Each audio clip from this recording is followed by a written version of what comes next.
Hello, fellow artists, and thank you for joining me in this class, Portraits in Watercolor. And for this lesson, I'm going to focus on taking different textures, hiccups, making sure that I have all the values that I need present, as well as utilizing some of the low-key neutral skin tones so that I can attempt to get an accurate depiction. Ooh, I like that line.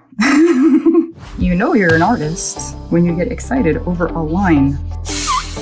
So yeah, I'm just going to pull everything together and create a wonderful portrait. One thing you can always expect in my lessons is me singing, "We can make amazing colors together," and getting the hiccups. That's just like my thing. What about the white spots? I'm gonna leave them. I like them.